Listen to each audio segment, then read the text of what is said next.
여러분, 안녕하세요. 이 채널에서는 부처님의 가르침을 통해 마음이 한결 가벼워질 수 있는 다양한 이야기를 전해드리고 있습니다. 오늘은 많은 분들이 힘들어하시는 인간관계 문제에 대해 말씀드리려고 해요. 누군가와 함께 있다 보면 너무 지쳐버리는 경험, 아마 다들 있으셨을 거예요. 실제로 불교에서는 인연을 끊어야 할 사람에 대해서도 깊이 있는 가르침이 전해지고 있는데요. 불교에는 독화살 같은 사람이라는 표현이 있어요. 이는 옆에 있기만 해도 우리의 마음을 상처 입히는 존재를 가리키는 말이죠. 그래서 오늘은 이 가르침을 토대로 어떤 사람들과는 인연을 끊는 게 좋을지 그 특징 5가지를 살펴보면서 그들과의 관계를 어떻게 대하고 해결할 수 있을지 함께 생각해 보겠습니다. 지금 인간관계가 정말 나에게 필요한 것인지 고민하고 계신 분들은 끝까지 들어주세요. 어쩌면 앞으로의 삶이 조금은 더 가벼워질지도 모릅니다. 영상을 다 보신 뒤에 느낀 점이 있다면 꼭 댓글로 나눠주시면 감사하겠습니다. 그리고 이 채널에서는 마음을 치유하는 불교의 지혜를 계속해서 나누고 있으니 구독도 부탁드릴게요. 옛날 고대 인도의 한 마을에 아누라다라는 젊은 상인이 살고 있었어요. 그는 성실한 성격으로 사람들의 신뢰를 받고 있었지만 최근 들어서 고민이 하나 생겼습니다. 바로 비마라라는 친구 때문이었는데, 비마라는 밝고 사교적인 성격인 반면 가끔씩 아누라다에게 무심한 말을 하곤 했어요. 예를 들어 장사가 안 되는 건 네가 노력을 안 한 탓이야 라며 비웃는다든지 자기 이익을 위해 무리한 부탁을 하기도 했습니다. 어느 날 아누라다는 부처님이 근처 마을에 머물고 있다는 소문을 듣게 됩니다. 왜 비마라와 함께 있으면 이렇게 마음이 힘들어지는 걸까 하는 의문을 품게 된 그는 결국 부처님을 찾아가 상담하기로 결심했어요. 부처님 앞에서 아누라다는 자신의 고민을 솔직하게 털어놓았습니다. 친구를 위해 힘이 되고 싶었지만 만날 때마다 마음이 무거워지고 지쳐버린다는 거였죠. 그럼에도 우정이라는 것을 소중히 여겨야 하는 건지 계속 고민이 된다고 했습니다. 부처님은 온화한 눈빛으로 아누라다를 바라보며 조용히 말씀을 시작하셨어요. 아누라다여, 우정은 인생에서 아주 중요한 인연 중 하나이다. 하지만 그 인연이 너에게 독이 되고 있다면 그것을 분별할 줄 아는 것 또한 지혜란다. 그때부터 부처님은 인연을 끊어야 할 사람의 특징에 대해 설명하기 시작했죠. 아누라다의 마음속 안개가 걷히는 듯한 그 가르침은 어떤 것이었을까요? 부처님은 우선 아누라다에게 물으셨어요. 아누라다여, 내 친구가 어떤 행동을 해서 내 마음을 무겁게 만드느냐? 아누라다는 조금 망설이다가 대답합니다. 비마라는 자기에게 필요할 때만 저를 찾고 그 외에는 저를 무시하는 태도를 취해요. 최근에 제가 장사가 힘들어졌을 때도 그건 전적으로 내 책임이라며 몰아세웠죠. 그런데 자기 이익이 걸리면 무리한 부탁을 해오기도 합니다. 부처님은 조용히 고개를 끄덕이시며 말씀하셨어요. 아누라다여, 사람에게는 4가지 독이 있다고들 한다. 거짓말을 하는 사람, 남을 이용하는 사람, 비난만 하는 사람, 그리고 감사할 줄 모르는 사람이 바로 그 독을 품은 이들이다. 이런 행동들은 주변 사람들에게 독을 퍼뜨려 결국 마음을 좀먹게 만들지. 내 친구 역시 이 독 가운데 일부를 지닌 게 아닐까? 그 말을 들은 아누라다는 지난 일들을 떠올려 봤어요. 비마라는 분명 필요할 때만 자기에게 다가왔고 나머지 시간에는 오히려 자기를 하찮게 여기는 태도를 보였다는 사실을 깨달았죠. 게다가 비마라의 말과 행동으로 인해 자신의 장사 신용도 손상될 뻔한 적도 있었습니다.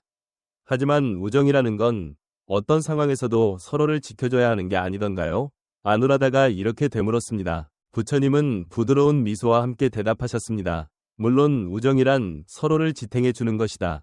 하지만 그 지탱은 서로가 함께 노력할 때 성립하지. 만약 한쪽이 일방적으로 이용만 당한다면 그건 우정이 아니라 의존이며 마음의 성장을 막는 독이 되고 말지. 아누라다의 마음속에는 커다란 의문이 다시 떠올랐어요. 그렇다면 저는 이 인연을 끊어야 하는 걸까요? 마침 그때 주변 마을 사람들이 부처님의 말씀을 듣고자 모여들었고 아누라다가 던진 질문에 대한 답은 더욱 깊은 가르침 속에 담겨 있었습니다. 부처님은 모여든 사람들을 둘러보시고 아누라다가 예로 든 상황을 바탕으로 인연을 끊어야 할 사람들의 특징을 설명해 나가기 시작했어요. 부처님은 먼저 기억해야 할 점이 있다고 하셨습니다. 바로 말과 행동이 일치하지 않는 사람이라는 것이었죠. 그런 사람들은 말로는 친구나 가족을 소중히 여긴다고 하지만 실제로는 자기 이익을 최우선으로 합니다. 달콤한 말에 속아 넘어가면 모르는 사이에 점점 마음이 닳아 없어지고 말지요. 이 말을 들은 아누라다는 절로 고개를 끄덕였습니다. 왜냐하면 비마라는 가끔씩 난 네가 소중해 라고 말하면서도 실제로는 시간이나 노력을 제멋대로 써버렸고 그게 작은 가시처럼 마음에 쌓여왔으니까요. 부처님은 계속해서 말씀하셨습니다. 그 다음 조심해야 할 사람은 남을 지배하려 드는 이들이다. 예를 들어 무리한 요구를 한 뒤 거절하면 죄책감을 갖게 하는 말을 하거나 친구라면 이 정도는 해줘야 한다며 몰아붙이는 경우가 있지. 그러한 인연은 결국 내 자유를 빼앗고 마음을 가두고 마는 것이다. 아누라다는 문득 며칠 전 비마라와 말싸움을 했던 때가 떠올랐어요. 그때 비마라는 진짜 친구라면 이 정도는 해줄 수 있잖아 라며 공격적인 태도를 보였는데 그 말에 느꼈던 마음의 통증이 다시금 생생히 되살아났습니다. 바로 그 순간 부처님이 아누라다를 바라보시며 말씀하셨어요. 아누라다여, 네가 장사에 쓰는 저울에 여러 무게의 돌이 붙어 있지 않느냐? 아누라다는 깜짝 놀랐습니다. 실제로 그가 쓰는 저울에는 언젠가 쓰려고 모아둔 돌추들이 있었는데 각각 미묘하게 무게가 달라서 공정한 측정이 안 될 수 있다는 걸 알고 있었거든요. 그 저울로 생각해보아라. 만약 무게를 공평하게 달지 못한다면 저울 자체가 쓸모없어지는 것처럼 인간관계도 공정함을 잃으면 무너지게 되는 법이다. 그 이야기를 듣고 아누라다는 또 다른 의문이 생겼어요. 저울의 비유가 과연 자신이 처한 문제를 어떻게 해결로 이끌어줄지 궁금해졌죠.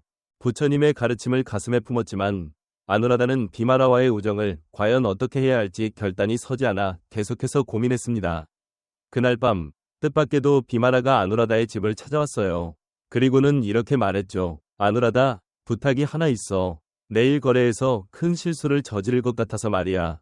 그러니까 내 가게에서 물건을 잠깐 빌려줄 수 없겠니? 그러나 아누라다는 망설일 수밖에 없었습니다. 그 물건은 비마라를 도와줄 순 있어도 아누라다 자신의 장사에도 매우 중요한 재고였기 때문이죠. 한번 내주면 자신의 사업도 위태로워질 수 있었습니다. 그건 좀 어렵겠다. 아누라다가 이렇게 말하자 비마라는 돌변한 표정으로 네가 이렇게 냉정한 사람이었나? 진짜 친구라면 이 정도는 해줄 수 있는 거 아니야? 라며 몰아붙였습니다. 비마라의 말은 날카로운 이빨처럼 아누라다의 가슴을 파고들었어요. 우정을 지키려는 마음과 내 장사를 지켜야 한다는 책임 사이에서 괴로워하는 아누라다에게도 비마라는 전혀 배려를 보여주지 않았습니다. 결국 그날 밤 아누라다는 거의 잠을 이루지 못했어요. 비마라의 말이 머릿속을 맴돌면서 내가 잘못된 결정을 한 건 아닐까? 하고 여러 번 스스로에게 물어봤죠. 하지만 동시에 왜 내가 이렇게까지 상처받아야 하지? 하는 의문도 마음 깊은 곳에서 떠오르기 시작했습니다. 다음날 시장에 나갔을 때 아누라다는 더 놀라운 사실을 알게 됩니다. 비마라가 마을 사람들에게 아누라다에 대한 험담을 퍼뜨리고 있던 것이죠. 아누라다는 자기 이익만 아는 배신자야 라는 식으로 말입니다. 아누라다는 너무나 큰 충격을 받았고 한편으로는 내가 우정을 지키려고 애쓴 결과가 이거라니 하는 비통함에 마음이 찢어질 듯 아팠습니다. 하지만 이 고통스러운 경험이야말로 부처님의 가르침을 깊이 이해하는 계기가 되었어요. 결국 아누라다는 다시 부처님을 찾아가게 됩니다. 얼굴에는 지친 기색이 역력했고 마치 결심이라도 한 듯 이렇게 말씀드렸습니다. 존귀하신 분이시여, 저는 이제 어떻게 해야 할까요? 우정을 지키고 싶은 제 마음은 왜 이렇게 괴롭기만 한 걸까요? 그러자 부처님은 조용히 고개를 끄덕이시고 이야기하기 시작하셨어요. 아누라다여, 친구란 불과 같은 존재일 때가 있다. 어떤 불은 우리에게 따뜻함을 주지만 어떤 불은 가까이 하면 타버리고 말지. 중요한 건 그 불이 내게 어떤 성질을 갖고 있는가를 잘 분별하는 것이다. 부처님은 이어 말씀하셨죠. 네가 느끼는 괴로움은 우정을 지키고 싶어하는 너의 따뜻한 마음에서 비롯된 것이다. 하지만 그 불을 유지하려는 마음이 너무 커서 내 자신이 다 타버린다면 아무 소용이 없지 않겠느냐. 그 말을 듣자 아누라다는 왠지 마음이 한결 가벼워지는 것 같았습니다. 그런데도 비마라와의 인연을 끊겠다는 결정은 아직 두려움이 앞섰죠. 그러자 부처님은 예전에 말씀하셨던 저울 이야기를 다시 꺼내셨어요. 아누라다여, 그 저울을 다시 떠올려 보아라. 만약 무게가 제각각 다른 돌들만 계속 사용한다면 저울은 결국 제 기능을 못하게 될 것이다. 그것과 마찬가지로 불공평한 관계를 계속 유지하면 내 마음 역시 무너지게 될 것이다. 이 말을 들은 아누라다는 깨달음이 찾아오는 것을 느꼈어요. 자신이 겪었던 괴로움은 불공평한 우정을 지키려 애쓰는 과정에서 비롯된 것이며 상대의 태도에 휘둘리느라 자기 자신을 잃어가고 있었다는 사실을 비로소 깨달은 겁니다. 부처님은 부드러운 미소를 지으며 마지막으로 말씀하셨어요. 인연을 끊는 것은 종종 두려움을 동반하지만 그 결단이 내 자신을 보호하고 마음의 평화를 지키기 위한 것이라면 그것 역시 지혜의 발걸음이 된다. 인연을 끊는 것은 미움이 아니라 너와 상대 모두를 해방시키는 행위라는 것을 잊지 마라. 아누라다는 그 말씀에 마음속으로 확신이 생겼습니다. 자신의 삶을 지키고 더 나은 미래를 위해 비마라와의 인연을 재검토해야겠다고 결심하게 된 거예요. 그날 집으로 돌아가는 길, 발걸음은 전보다 훨씬 가벼웠고 새로운 희망이 솟아나는 것을 느낄 수 있었습니다. 아누라다는 부처님의 가르침대로 비마라와의 우정을 어떻게 처리할지 결론을 내리기 위해 마지막 대화를 시도해보기로 했어요. 용기를 내어 비마라의 집을 찾아가 차분히 말했습니다. 비마라, 나는 그동안 너와의 우정을 정말로 소중하게 생각해왔어. 하지만 요즘 들어 내가 너무 지쳐버렸다는 걸 깨달았어. 그런데 비마라는 차가운 표정으로 대려 비꼬듯이 말했죠. 그래, 결국 너도 내 이익만 챙기려는 거 아니야? 아누라다는 잠시 흔들렸지만 침착함을 잃지 않았습니다. 부처님께서는 우정이란 서로가 지탱해주고 함께 성장하는 거라고 가르쳐 주셨어. 그런데 지금 우리 사이에는 한쪽만 희생하는 관계가 되어버렸어. 그건 우정이라고 부를 수 없다고 생각해. 그러자 비마라는 결국 속내를 드러냈습니다. 맞아. 솔직히 말하면 너를 좀 이용했지. 넌 뭐든 다 들어주니까 편했거든. 그 순간 아누라다는 그동안의 의문이 확신으로 바뀌는 것을 느꼈어요. 자신이 겪은 고통이 결국은 상대를 위한 게 아니었고 사실은 이용당하고 있었다는 사실에 깊은 슬픔이 밀려왔지만 동시에 저울, 비유가 떠오르며 부처님의 말씀이 마음에 다시 울렸습니다. 공정하지 않은 저울은 올바른 무게를 잴 수 없다. 우정도 마찬가지다. 아누라다는 조용히 일어서서 비마라에게 말했어요. 내가 너를 미워해서 이러는 건 아니야. 다만 이 불공평한 관계를 계속 이어간다면 서로에게 좋지 않은 결과밖에 남지 않는다는 걸 알았어. 비마라는 놀란 듯 아무런 말도 하지 않았고 아누라다를 붙잡지도 않았습니다. 집으로 돌아오는 길, 아누라다는 당장에는 마음 한편이 쓸쓸했고 우정을 잃었다는 상실감이 컸습니다. 하지만 시간이 조금씩 지나면서 그의 마음은 점차 달라지기 시작했어요. 이전에는 비마라의 말과 행동에 휘둘리느라 장사나 다른 인간관계에 집중하기 어려웠는데 이제 그런 부담감에서 해방되어 일에 전념할 수 있게 된 거예요. 덕분에 마을의 다른 상인들과도 훨씬 원만하고 협조적인 관계를 맺을 수 있었습니다. 그러던 어느 날 아누라다를 찾아온 마을 사람이 말했습니다. 아누라다님, 요즘 당신 가게 평판이 정말 좋아요. 많은 사람들이 당신을 신뢰한다고 하던걸요. 이 말을 들은 아누라다는 오랜만에 진심 어린 기쁨이 마음속에 피어나는 걸 느꼈습니다. 자신의 행동이 제대로 인정을 받고 있다는 사실이 이렇게 소중한 건지 새삼 깨닫게 됐죠. 그리고 그 계기를 마련해 준 것은 바로 부처님의 가르침이었습니다. 아누라다는 다시 부처님을 찾아가 감사 인사를 전했어요. 존귀하신 분이시여, 저는 비마라와의 인연을 끊는 결심을 하기가 참 두려웠습니다. 하지만 이제 그 결정이 옳았다고 확신합니다. 제 마음이 다시 평온을 되찾게 되었어요. 부처님은 잔잔히 미소 지으며 대답하셨죠. 아누라다여, 네가 스스로 선택한 길은 지혜로운 길이다. 사람들은 인연을 끊는 것을 두려워하지만 그 인연이 독을 준다면 끊어낼 용기가 내 자신을 지키는 힘이 될 것이다. 앞으로도 내 저울을 공정하게 지키기를 바란다. 아누라다는 그 말을 마음 깊이 새기면서 이전보다 훨씬 평온하고 가벼운 마음으로 다른 사람들과 어울릴 수 있게 되었어요. 스스로를 존중하면서 다른 이들과 조화롭게 지내는 방법을 찾아간 것이죠.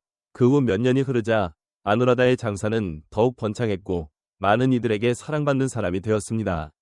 부처님의 가르침에 따라 살아가는 그에게는 새로운 인간관계도 넓게 열려 있었어요. 이 아누라다의 이야기를 통해 불교가 우리에게 전하고자 하는 메시지를 조금이나마 느끼셨길 바랍니다. 불교는 인간관계 속에서 자기 자신을 보호할 수 있는 지혜를 가르쳐줘요. 인연을 끊어야 할 사람이라 함은 거짓말을 하거나 남을 이용하거나 불공평한 관계를 강요하는 사람들을 말합니다. 이런 행동들은 우리의 마음을 점차 병들게 하죠. 하지만 부처님께서는 인연을 끊는 것이 결코 미움이나 분노가 아니라 서로를 해방시켜주는 선택이 될 수 있다고 가르치십니다. 아누라다처럼 용기를 내어 독이 되는 인연을 되돌아보고 정리할 줄 알면 내 마음에 여유가 생기고 더 나은 관계를 맺는 길이 열립니다. 여러분도 부처님의 지혜를 참고 삼아 내 주변의 인연을 한번 살펴보는 건 어떠실까요? 오늘 이야기에서 느낀 점이 있으시다면 댓글로 함께 나눠주세요. 이 채널에서는 앞으로도 마음을 편안하게 해줄 수 있는 불교의 지혜를 전해드릴 예정이니 구독도 꼭 부탁드립니다. 오늘 영상 끝까지 함께 해주셔서 정말 감사드리고요. 다음에도 좋은 내용으로 다시 찾아오겠습니다. 모두들 평온한 하루 보내시길 바랍니다. 감사합니다.